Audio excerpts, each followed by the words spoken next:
예, 우리 다 같이 오늘 우리에게 주신 하나님의 말씀은 창세기 4장 1절부터 7절까지 말씀을 함께 보도록 하겠습니다. 자, 제가 1절, 여러분들이 2절 한 절씩 번갈아 가면서 읽겠습니다. 아담이 그의 아내 하와와 동침하매 하와가 임신하여 가인을 낳고 이르되 내가 여호와로 말미암아 득남하였다 하니라.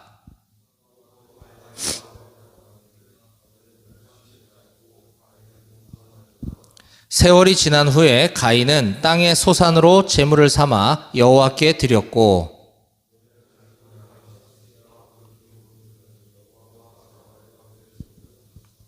가인과 그의 제물은 받지 아니하신지라. 가인이 몹시 분하여 안색이 변하니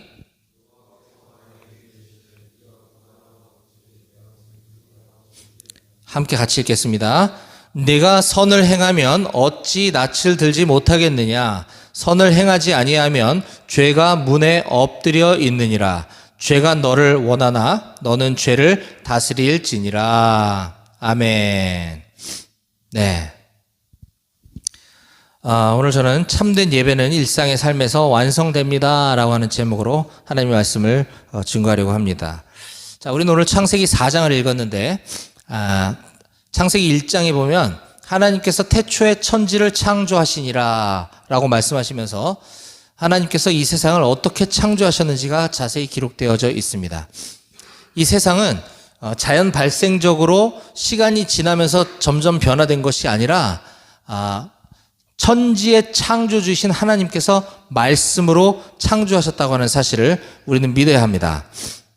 그렇게 천지를 다 만들어 놓으신 다음에 마지막에 우리 인간을 기록하셨습니다. 인간을 창조하셨습니다. 그것이 창세기 1장과 2장에 나오는 얘기인데요.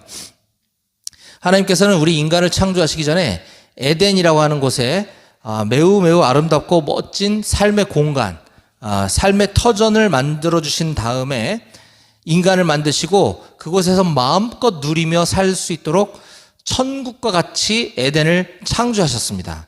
그러면서 인간에게 하나님을 대신하여 이 모든 것들을 다스리고 통치하고 누리도록 할 수 있는 특권을 주셨습니다. 자, 창세기 다음 한번 눌러주세요. 1장 27절과 28절을 제가 읽어보겠습니다. 하나님이 자기 형상 곧 하나님의 형상대로 사람을 창조하시되 남자와 여자를 창조하시고 하나님이 그들에게 복을 주시며 하나님이 그들에게 이르시되 생육하고 번성하여 땅에 충만하라. 땅을 정복하라. 바다의 물고기와 하늘의 새와 땅에 움직이는 모든 생물을 다스리라 하시니라. 아멘. 네. 이처럼 하나님이 하나님의 형상을 닮은 인간을 만드신 다음에 인간에게 복을 주시고 그들에게 생육하고 번성하여 땅에 충만해라. 땅을 정복하라. 바다의 물고기와 하늘의 새와 땅에 움직이는 모든 생물을 다스리라고 하면서 하나님의 그 통치 권한을 인간에게 위임해 주신 것이에요. 근데 딱 하나만 하지 말라고 금하신 것이 있는데 그게 바로 여러분들도 아시는 선악을 알게 하는 나무의 실과는 먹지 말아라 라는 것이었습니다. 선악과를 먹지 말라는 거죠. 근데 안타깝게도 이 아담과 하와가 그 뱀의 유혹, 정확히 얘기하면 사탄의 꼬드김에 넘어가서 하나님이 하지 말라고 당부하신 것을 어기고 죄를 짓게 됩니다. 이것이 온 인류에게 지금까지도 이어져 내려오는 원죄의 영향을 미치게 된 것이죠. 이때 이 대목에서 사람들이 하나님을 오해합니다.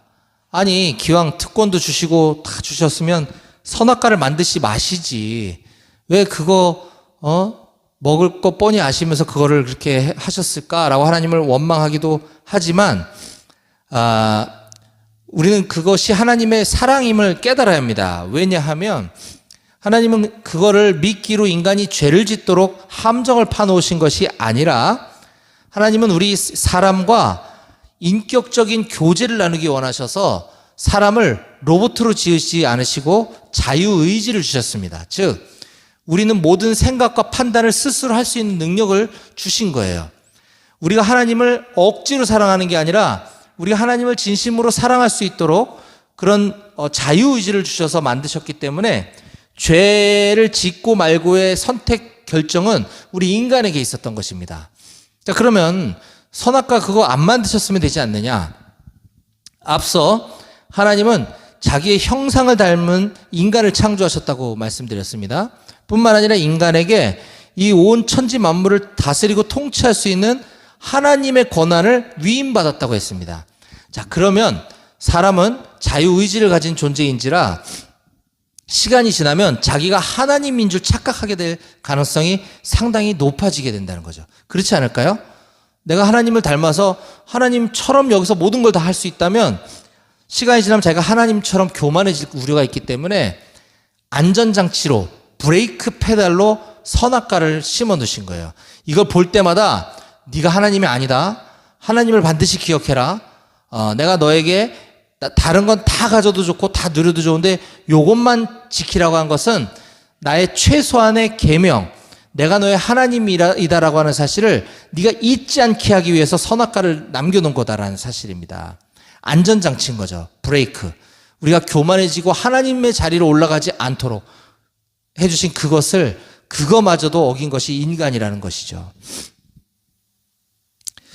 자, 이렇게 시작된 인간의 죄가 아담과 하와는 그냥 하나님의 명령, 하나님의 말씀을 불순종하는 죄, 그 정도를 지었음에도 불구하고 하나님은 에덴 동산에서 쫓아내셨습니다. 자, 그렇게 들어온 인간의 죄가 대를 이어서 이제 내려가면서 얼마나 심각해지는지를 보여주고 있는 것이 오늘 우리가 나누려고 하는 창세기 4장의 내용입니다. 창세기 4장은 아담과 하와의 아들들이 출생하는 것부터 이제 시작을 하게 되는데요. 우리는 7절까지 읽었지만 4장 1절에서 15절까지의 내용을 제가 간략히 요약하면 이렇습니다. 아담과 하와가 에덴에서 쫓겨나서 살아가던 어느 날 두 아들을 낳게 됩니다. 첫째 아들의 이름이 가인, 둘째 아들의 이름이 아벨. 자, 그런데 가인은 농사를 짓는 사람이었고 아벨은 양을 치는 사람이었었어요. 그래서 각자의 소산물을 가지고 하나님께 제사를 드렸는데, 자, 구약에서 제사라 하면 오늘날의 예배와 똑같은 겁니다. 가인은 농사 지었기 때문에 곡물로 하나님께 헌금을 드렸고, 아벨은 양을 쳤기 때문에 양을 잡아서 헌금을 양으로 하나님께 제물로 드리면서 제사를 드린 겁니다. 자, 그런데 하나님께서는 동생 아벨과 그의 제물은 받으시고 형 가인과 그의 제물은 받지 않으셨다라고 성경이 기록하고 있습니다. 이것 때문에 가인이 화가 나서 열받아서 동생을 돌로 쳐서 때려 죽이는 사건이 발생하고 하나님은 가인을 책망하시면서 그에게 벌을 내리시는 장면이 창세기 4장 1절부터 15절까지의 내용입니다. 자, 이런 이제 스토리를 여러분들이 머리에 갖고 이제 조금씩 한번 더 안으로 들어가 보겠습니다. 자, 창세기 4장 1절과 2절은 가인과 아벨의 출생에 대해서 기록하고 있습니다. 다음 페이지 한번 넘겨주세요. 여기 아닌데? 앞에. 창세기 4장, 예, 그렇죠. 4장 1절과 2절입니다. 아담이 그의 아내 하와와 동침함에 하와가 임신하여 가인을 낳고 이르되 내가 여호와로 말미암아 득남하였다 하니라. 자, 이 대목에서 우리가 상상해 볼 수 있는 것은 하와가 첫 아들을 임신하고 출산의 과정을 거치면서 하와가 무슨 생각을 했을까? 한 번쯤 우리가 질문을 던져볼 수 있을 것 같아요. 여기서 우리가 1절에서 유추해 볼 수 있는 것은 하와가 큰아들의 이름을 가인이라고 지었다라고 하면서 그 뜻이 내가 여호와로 말미암아 득남하였다라고 하는 뜻의 이름이라고 합니다. 히브리 사람들은 이름을 지을 때 그 이름의 의미를 굉장히 중요하게 여겨요. 그래서 큰아들 가인의 이름을 얻었다. 내가 여호와로 말미암아 득남하였다라는 뜻의 가인 이렇게 이름을 지은 겁니다. 이걸 볼 때 자, 하와는 창세기 2장에서 선악과를 따먹는 불순종, 하나님의 말씀을 거스르는 죄를 짓고 에덴에서 쫓겨났다 그랬습니다. 절망 가운데 살아오던 하와는 그 와중에도 에덴에서는 비록 쫓겨났지만 하나님이 여전히 나와 계속 함께하고 계시는구나. 아, 하나님이 나에게 아들을 주셨어 라고 하는 이 고백을 한 것이죠. 그러니까 어느 곳에 있든지 우리가 죄를 짓고 난 이후라 하더라도 하나님은 늘 우리 곁에서 우리와 함께 동행하고 계신다라는 것을 이 1절 말씀을 통해서 우리는 알 수 있고, 이때 하와의 심정이 그러했겠구나, 기뻤겠구나, 감사했겠구나라는 것을 우리가 유추할 수 있습니다. 자, 그러면 이번엔 두 번째 아들 아벨을 임신하고 낳았을 때 하와는 어떤 생각을 했을까? 요거는 이제 조금 공부가 필요한데, 자, 아벨에 대해서는 2절에 이렇게 짤막하게 소개하고 있습니다. 그가 또 가인의 아우 아벨을 낳았는데, 이게 끝이에요. 아벨은 양치는 자였고 가인은 농사하는 자였더라. 그가 또 가인의 아우 아벨을 낳았는데, 끝이에요. 그래서 공부가 좀 필요하다고 한 것은, 아까 히브리 사람들은 사람 이름을 지을 때 그 이름의 뜻이 중요하다고 그랬습니다. 가인은 얻다라고 하는 뜻이라고 하면, 아벨이라고 하는 이름의 뜻은 허무하다, 헛되다라고 하는 뜻을 가지고 있어요. 자, 그러면 여기서 여러분 이상하지 않나요? 내가 아들을 낳았는데 아들의 이름을 헛되다 이렇게 지은 거예요. 지금 어느 부모가 자식의 이름을 헛된 녀석 이렇게 짓는 엄마가 어디 있겠습니까? 그렇죠? 그 아이를 저주하는 이름이라기보다는 지금 하와의 상태를 지금 표현해주고 있는 거예요. 하와가 첫 아들 가인을 기쁜 마음에 낳아서 기르다 보니까 이 녀석이 계속 사고만 치고 예배도 똑바로 안 드리고 신앙생활도 제대로 안 하니까 하와가 너무너무 속이 상했던 거죠. 그래서 참 헛되구나, 자식 중요한 게 아니구나, 이런 의미의 이름으로 아벨이라는 이름을 지은 것입니다. 자, 이것이 너무 무리한 유추가 아니라는 것을 우리는 이제 뒤쪽에 가면서 점점 더 확신할 수가 있습니다.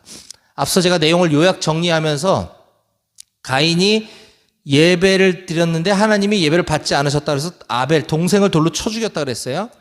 이게 단순히 딱 한 번의 우발적인 감정으로 그랬다라고 보기엔 이 살인 사건은 너무 황당합니다. 따로따로 각자 예배를 드렸는데 내 예배를 하나님 안 받아주시고 동생 예배를 받으셨다 그래서 동생을 때려 죽이는 사람이 어디 있겠습니까? 그렇죠?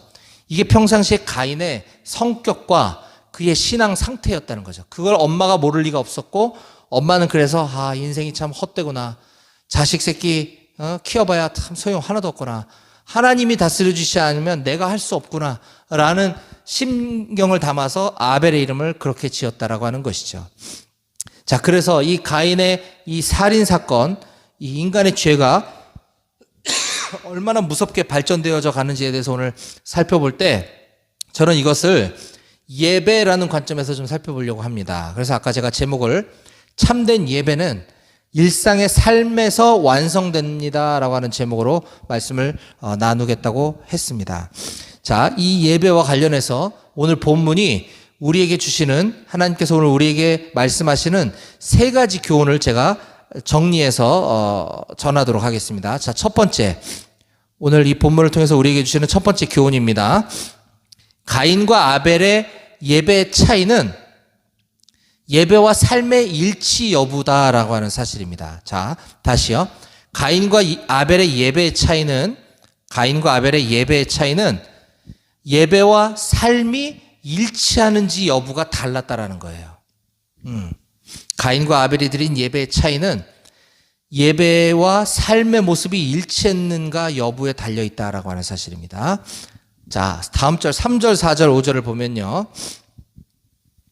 세월이 지난 후에 가인은 땅의 소산으로 제물을 삼아 여호와께 드렸고 아벨은 자기도 양의 첫 새끼와 그 기름으로 드렸더니 여호와께서 아벨과 그의 제물은 받으셨으나 가인과 그의 제물은 받지 아니하신지라 라고 기록했습니다. 자, 여기서 이제 하나님은 왜 가인의 제사는 받지 않고 아벨의 제사는 받으셨을까에 대해서 많은 학자들이 여러 가지 학설들을 내놓고 있는데, 저는 어려서 이 대목을 아벨은 하나님이 기뻐하시는 짐승의 첫 새끼를 잡아서 피 흘리는 제사를 드렸기 때문에 하나님이 받으셨고, 가인은 곡식으로 제사를 드렸기 때문에 받지 않으셨다, 이런 설교도 제가 들으면서 자랐던 기억이 나요. 하나님은 반드시 피 흘림이 없은즉 죄사함이 없느니라, 피를 흘리는 제사를 원하시고 예수 그리스도께서도 우리 죄를 대신하여 십자가에 달려 피 흘려 죽으셨다는 게 그런 의미가 맞긴 맞습니다만 과연 가인과 아벨의 제사의 차이가 피 흘림이 있는 제사 없는 제사 이 제물 때문에 하나님이 받고 받지 않으시고 했을까라고 하기에는 우리 하나님을 너무 좀 저평가하는 게 아닌가 하는 생각이 듭니다. 그래서 요즘 많은 목사님들이나 학자들이 그렇게 판단하지 않고 있습니다. 자, 그러면 왜 하나님이 아벨의 제사를 받고 가인은 안 받으셨을까? 이 부분에 대해서 가장 정확한 해답을 신약 성경 히브리서 11장에 이렇게 기록하고 있습니다. 다음 보여주세요. 성경은 성경에서 그 답을 찾는 게 가장 확실합니다. 세월이 한참 지나서 신약 시대에 히브리서 저자가 이렇게 기록하고 있는 겁니다.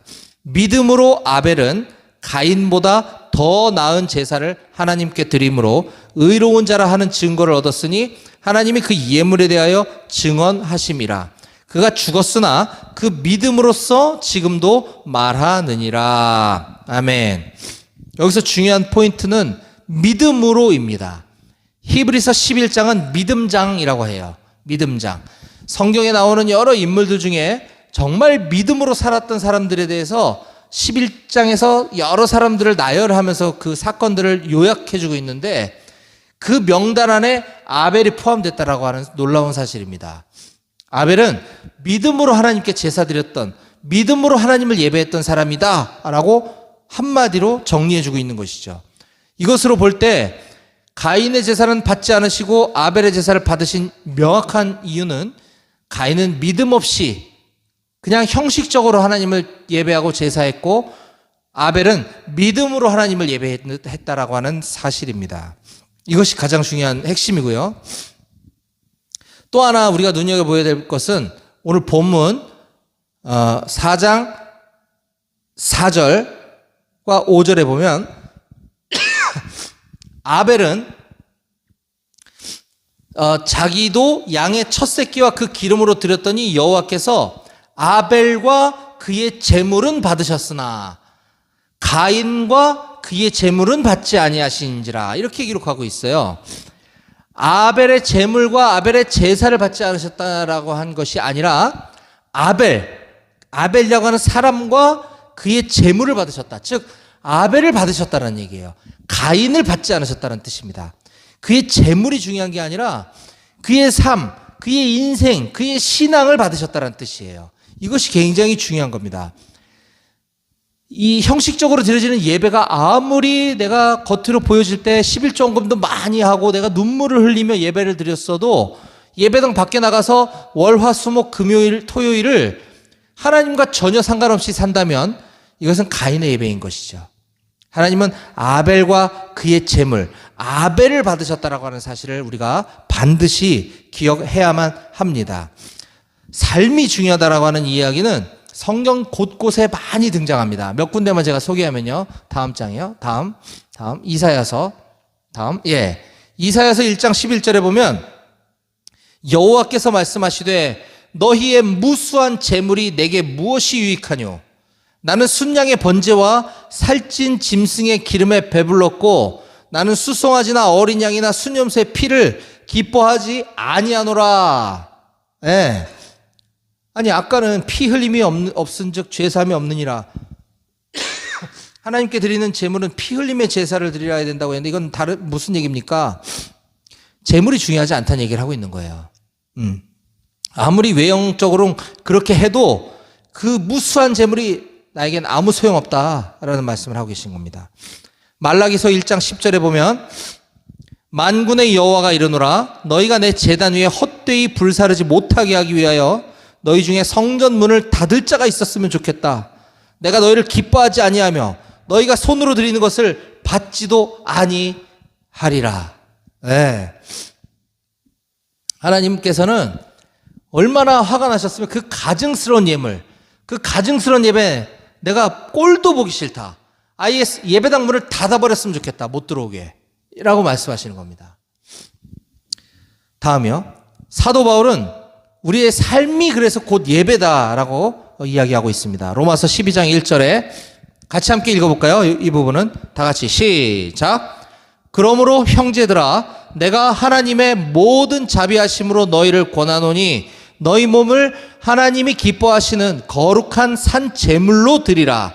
이는 너희가 드릴 영적 예배니라. 아멘. 예, 우리 몸을 하나님이 기뻐하시는 거룩한 산 제물로 드리래요. 아니, 우리가 우리 몸을 잡아서 그러면 죽여서 제물로 드릴 수는 없는 거잖아요. 이것이 영적 예배다라고 얘기하고 있습니다. 우리의 몸을 드리라는 뜻은 우리의 내 삶이 하나님을 향한 예배자로 월화수목 금토일을 동일하게 살아내야 된다라고 하는 말씀인 것입니다.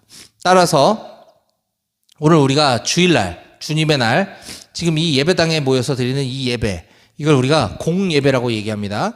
이 공예배가 하나님께서 기뻐 받으시는 예배가 되려면 이 모든 예배 행위들, 기도, 사도신경, 찬양, 설교 듣는 거, 주기도문, 이런 모든 예배 행위들이 결국 우리의 삶 가운데서 완성되어진다라고 하는 사실을 우린 반드시 깨달아야 할 것입니다.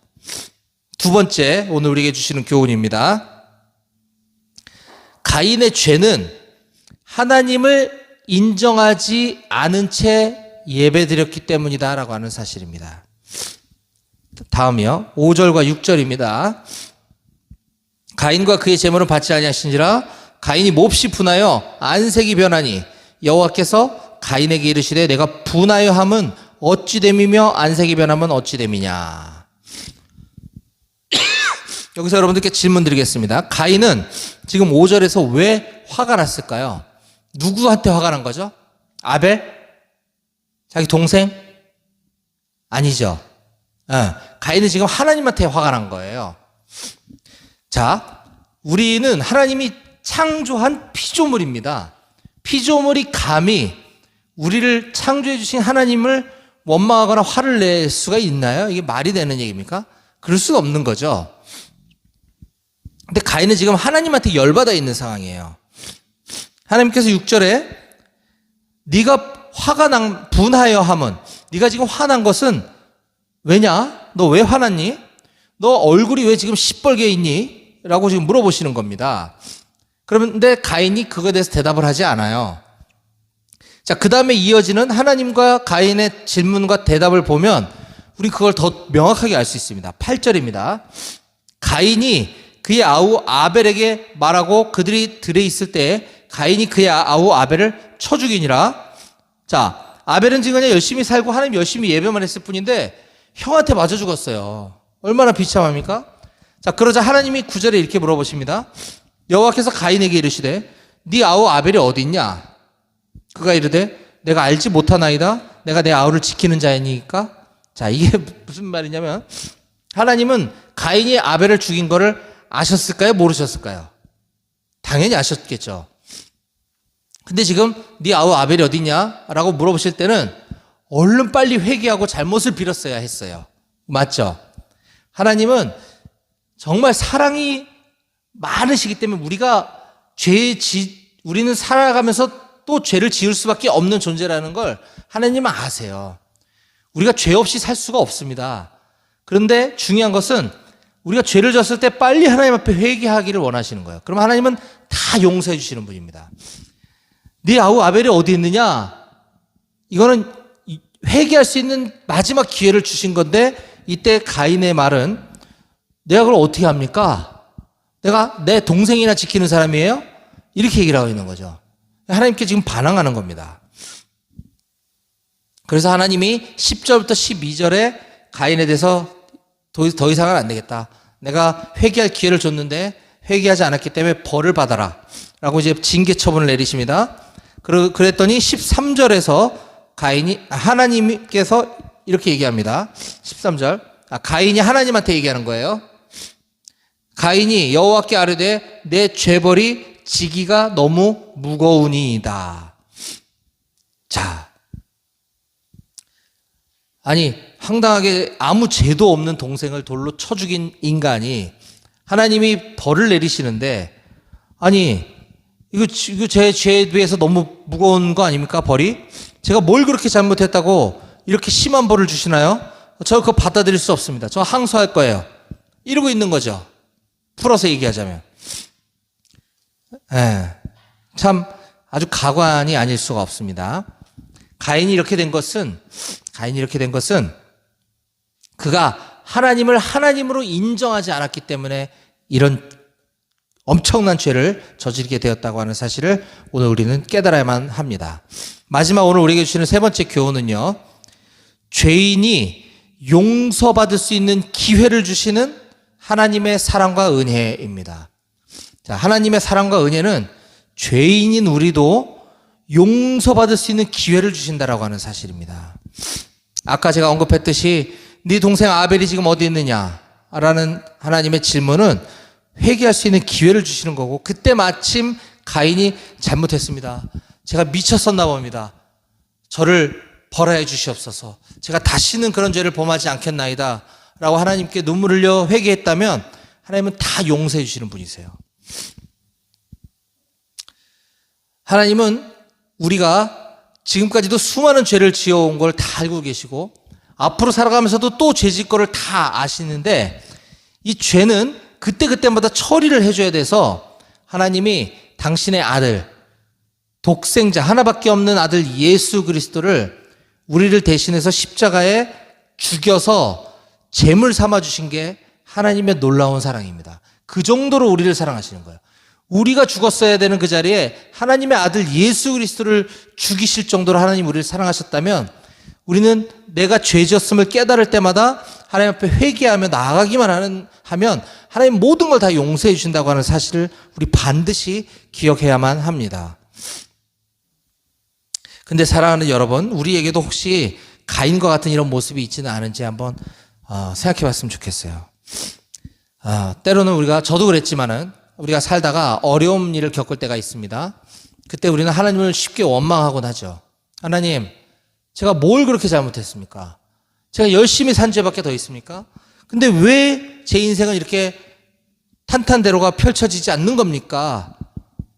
라고 우리 하나님을 원망한다면, 그러면서도 주일날은 예배당에 와서 아무 일도 없었다는 듯이 예배하고 있다면 이것이 바로 가인의 모습이다라고 하는 것을 우리가 깨달아야만 할 것입니다. 자, 말씀을 정리할게요. 오늘 우리는 참된 예배는 일상의 삶에서 완성됩니다 라고 하는 제목의 말씀을 나눴습니다. 우리는 우리 자신이 진정한 예배자, 참된 예배자인지를 점검해 봐야 됩니다. 예배는 하나님께 드리는 것이에요. 하나님이 받지 않는 예배는 아무 의미가 없는 겁니다. 자칫 하나님 나의 예배를 기뻐하지 않으시는데 나 혼자 열심히 예배드리고 내가 예배 잘 드렸다고 착각한다면 이건 아주 문제가 심각한 것입니다. 어쩌면 본문에서 오늘 나눴던 가인도 자기가 예배를 잘 드렸다고 생각했을지 몰라요. 그랬기 때문에 그가 자기 열심으로 하나님을 예배했기 때문에 자기 예배가 하나님께 받아들여지지 않자 그럼 하나님께 화를 낸 것이죠. 예배는 우리의 열심으로 드리는 것이 아니라 그냥 하나님을 기쁘시게 드리는 것이다 라고 하는 것을 우리가 반드시 기억해야 합니다. 또한 우리의 예배의 완성은 이곳 예배당 안에서 완성되는 것이 아니라 우리의 삶 가운데서 동일하게 하나님의 아들 예수 그리스도의 제자로 살아가는 것이 우리의 예배의 완성이다라고 하는 사실을 우리가 반드시 깨달았으면 좋겠습니다. 저는 여기 모인 우리 사랑하는 모든 임마누엘 교회 청년들이 하나님께서 기뻐하시는 참된 예배자의 삶을 살아가시길 주님의 이름으로 간절히 축원드립니다. 아멘. 기도하시겠습니다.